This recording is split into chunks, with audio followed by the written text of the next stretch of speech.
Dissimulate the chase here. There's a Centaur with 23 Savage and that Stormbolt. So close to the fountain. He actually just stands still, but there's the big Sunder right after the Doom wears off, and 23 Savage looks like he's going to go down, but it will be another trade. Terrorblade falls. Did have buyback for a moment, but must have bought something because he doesn't now. Interesting. Either way, T1 having to buy back on a couple of their heroes as well. Chris Luck, this is going to be a dieback if he's able to get taken out by both Whiteman and Carl. But I think they bit up a little bit too much here. Dissimulate to the other side. Zephyr still in the midst of things. And Carl still has the Astral Step, so should be okay. Actually, just turning this around. A little bit of miscommunication there. Not the greatest of layering. Schofield using the Ignis Factus for cover, but he's taking 4 Shadowed Poison stacks here. This around. A little bit of miscommunication there. Zephyr, now he's surrounded by Chris Luck. Looks like he's just going to get burned to the ground. So, Beast Coast technically hold. Cost a lot. A lot. And Carl is still here. There's a BKB, yeah. He'll go back in. Yeah, you got to get the hell out of there. I love the Dagon build. Like, oh, he's not stopping. Can't find the angle for the stun, but it's the silence with the Simulate there. And Astral Step, Dagon. Another. All right, that's actually. Oh, he missed it. Oh, no. He missed it. There's the lasso. Oh, no. Carl, a little bit too cocky there. He just had to click. And then Zephyr hits him with the well played. Oh, no. We're going to need a replay of that one. Carl, you should have stayed in the house, Carl. Yeah, that's a lot of gold going the way of Chris Luck, no doubt. I mean, it's still a 21K net worth lead for T1, but Chris Luck will take it. All right, let's look at this, this Dissimulate here. There it is, and this is with a stun. He's perfect positioning, just a little bit too early. I thought he actually clicked the wrong one. It was just too early.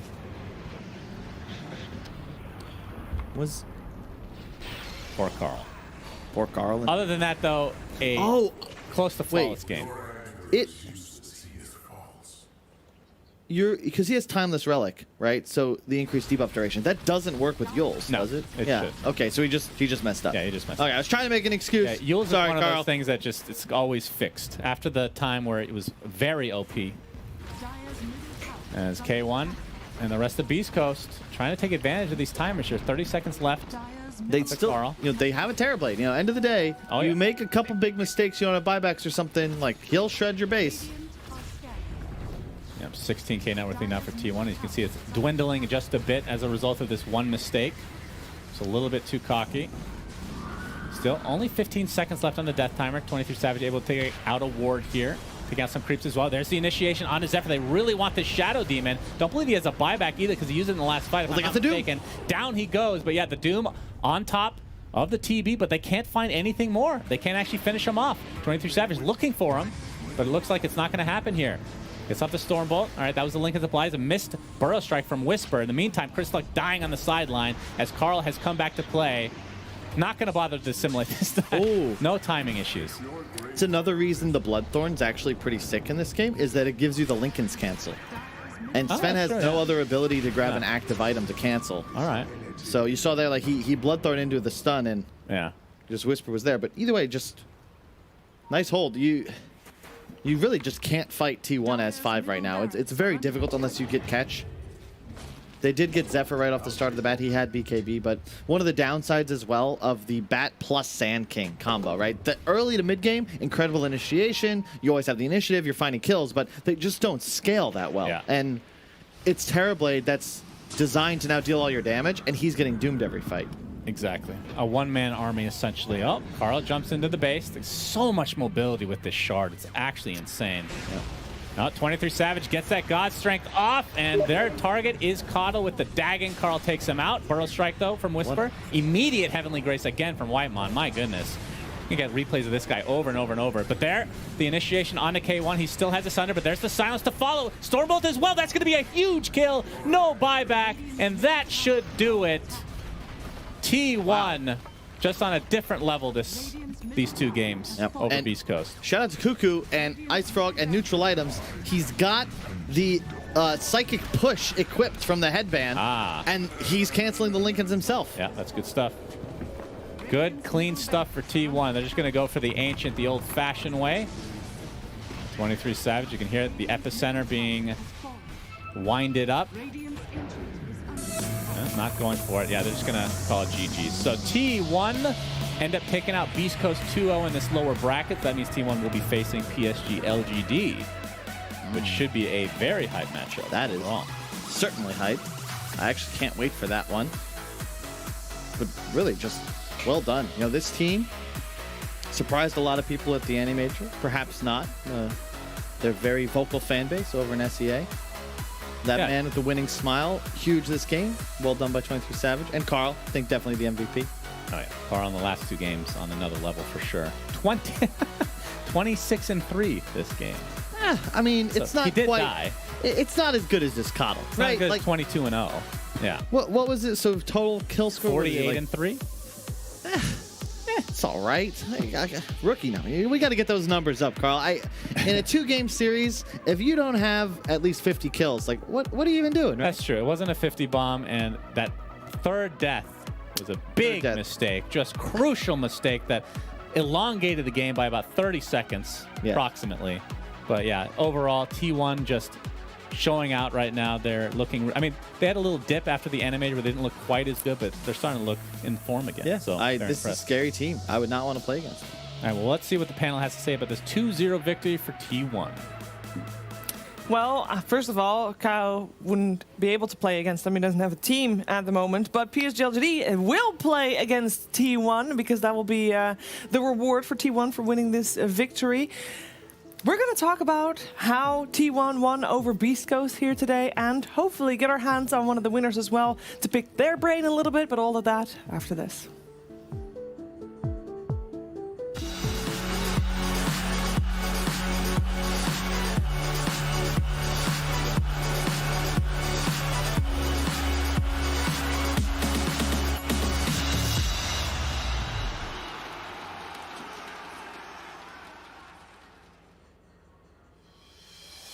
Don't know what to do, how to do it. Know that I should leave, but I hate it. I know that you're not the right one.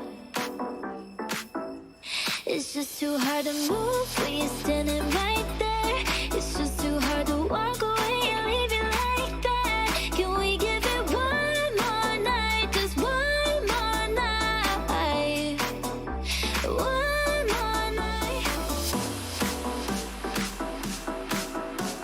One more night, just one more night. One more night,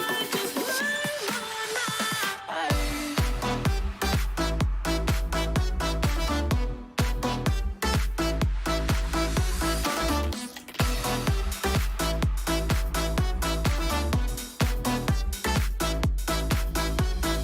Don't know what to do, how to do it. Know that I should leave, but I hate it. I know that you're not the right one. It's just too hard to move when you're standing right there. It's just too hard to walk away and leave it like that. Can we give it one more night, just one more night? One more night.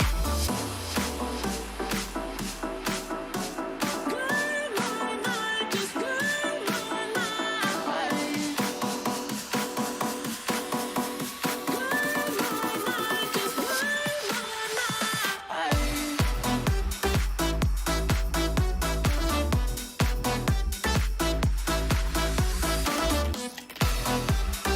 night, just one more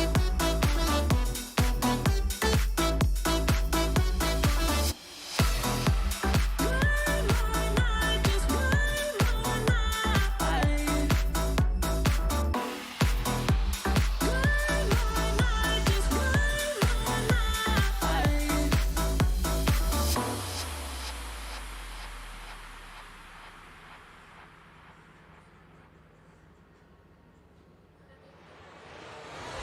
Take me to the beach on a cool night.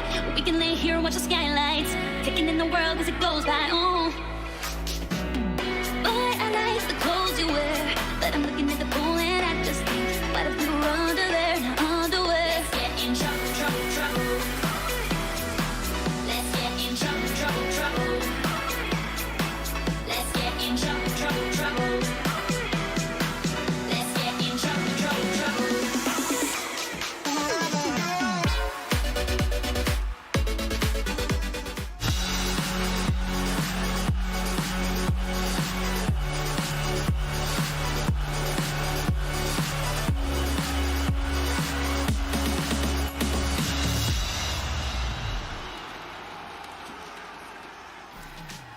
second game started off at least a lot more even than game one. Game one, of course, you see here a couple of moments. It was the Carl show, Carl of the Light, people call him now, and he had a fantastic game against beastcoast. A lot of kills, no deaths, loads of fun. Game two, we're gonna start talking about this mid lane because we know that Chrislock had a very rough game earlier in the tournament as a Void Spirit against the Tundra 9 Bat Rider. And this time, he's like, okay, I'm going to play the Bat. I'm going to play against the Void Spirit.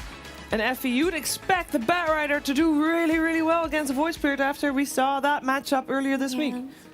So we did have that really great game by 9's Bat Rider versus Chrislock's Void Spirit, and we were expecting a similar thing. Like, he made that hero look so broken versus that hero in specific, and it just wasn't the same caliber.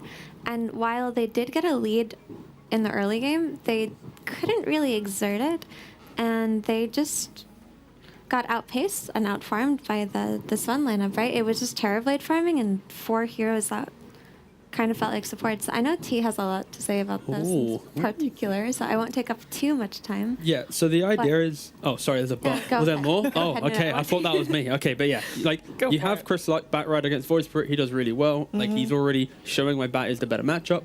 But then you see, like, 50 minutes into the game, how suddenly he, like Effie just mentioned, like, you shift yourself into that kind of bottom cast of the heroes. Yeah.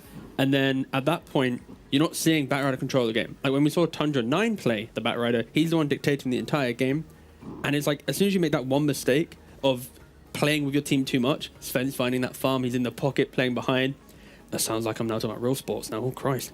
But then also, I think Sven, 23 Savage's itemization, not many Sven players would have gone for that style of build with the Ags, so he can't get kited. Then he goes for the Bloodthorn, for the True Strike. Then he has a Refresher on top of that. Like, so just...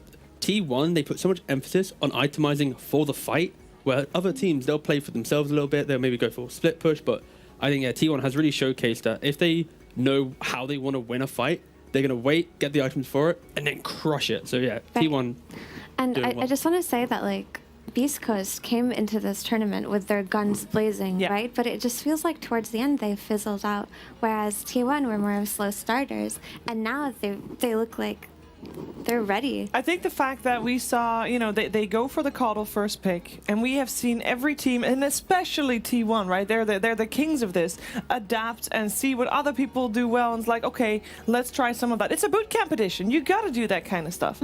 But they got Coddle, and they're like, let's put Schofield on it. And I mean, Schofield is a great player. Yep. But he's better when he has heroes that can go in and start the fight. And Coddle is like, lost. It doesn't really feel like a Schofield hero, but it is a good enough hero, right? Sure. To like solicit putting it on that role. It just feels like these guys fizzled out. Like, they came in so strong. Every team was like, these guys are going to be the ones to cause an upset. And unfortunately... Didn't last long enough. Kyle's stats, I just double checked it. Kyle's stats? No, not Carl. No, Carl doesn't have these stats. Carl. What is that third letter? An R. I was panicking for a second. What's the third letter? But guys, before Beast Coast are gone from the tournament, I just want to point out to everyone at home that Beast Coast are actually playing from America. Yes. To this tournament. So they have been playing with higher ping than the rest of the teams. What's this supposed to mean? They are playing from America. Yes, but it's only 70 ping. Yeah. And we know that Snake King has no problems with it. He says not that bad. And we did see them dominate on that ping. Exactly. I think it's more like 90, but I just wanted to make that comment, you know, just they do have that small. We give no them excuses here. This is boot camp. We gotta be ruthless. They got eliminated. Actually, you know, they're not the first team to get eliminated. There's other teams that did worse. So kudos to Beast Coast. I also am very curious to go to the other side of the studio where Purge is standing next to a monitor and he's gonna talk smart things to us. Fingers crossed. Yeah, I wanted to compare how Coddle played in the previous game to this one. It was effective in terms of map control. What they do is they just basically blast the safe lane. And the cool thing about it is you basically just get to ignore this part of the map with the exception of Schofield. He spent the large majority of his time here, and if you'll notice, they basically almost never put any sentries or wards in this area. It saves them money, it keeps the rest of the map, it makes it more pressurable, and this tower ended up staying alive for like 6 or 10 minutes. And every time that T1 did make a movement down here, they ended up rotating Cuddle over to try to slow things down. So blasting and blasting and blasting. Gets farm in this way. He gets Ags at a good time. He didn't end up dying here until 16 minutes or so when they finally catch him and secure a kill on him. It makes a big difference because then they can rotate the rest of their heroes over. They can actually go for a team fight. But what's important after that is how well you execute it.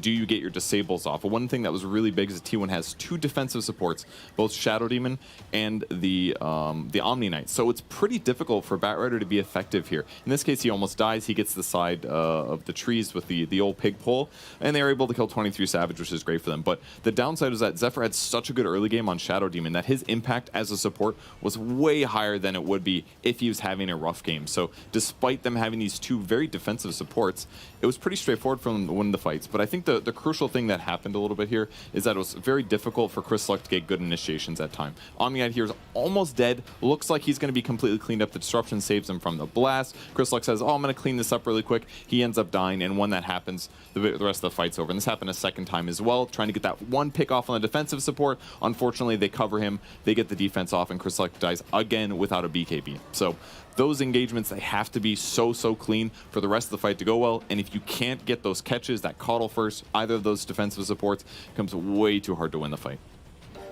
Way too difficult to win the fight, way too difficult to win the game. And as you heard from Purge, there was one person in particular making it extra difficult for Beast Coast, and that was Zephyr on his Shadow Demon, and we are talking with him right now because he's here with us. Hey, congratulations on the series, Zephyr. Hello guys, thank you. I want to know about that Shadow Demon because first of all, draft's happening. You already have your Shadow Demon, and then they pick Terrorblade into your Shadow Demon. That must feel good. Yeah, it feels good. It's like one disruption on illusion. Also, I can clear one wave. I'm gonna be so fat in this game. Yeah. Enormous amount of stacks taken as well. We saw those steals where you smoked up and stole the enemy triangle. Are you happy that this stacking meta is allowing you to snatch that away from your opponents? Yeah, I'm so happy. I get level 6 after get the stack. It's like so fast, like 8 minutes. Thanks to Whiteman to telling me they have stack. Ah, okay. So it was a team effort here. I also have a question that I hope you can answer regarding the drafting priority, because this series in particular, you guys seem to have switched it up a little bit in terms of when you get first pick and when you get, well, if you get first pick or if you go for Radiant or Dire, in which case at the moment you are preferring Dire. Is there anything that you can tell us about how you're feeling about the draft priority, of course, with keeping in mind that there has been changes to that? To be honest, I don't know what the draft things. It's just like Coco and Mats doing the things. The other 4 people is like don't care about the draft, so we don't know. Okay, fair enough. I'm here with TNFE. They also like to ask you some questions. Yeah, so just a couple of lighthearted questions. Firstly, what's your favorite hero to play this patch? I like playing Rubik, but my Master Cuckoo still don't want to give me. Even I keep spamming. He's bullying you. Yeah, That's he's bullying me. Also, another question. What do you do for fun after a long day of Dota? Like, do you guys hang out together or do you all just chill separately? We just like bootcamp like yesterday, and it feels so much better than playing in the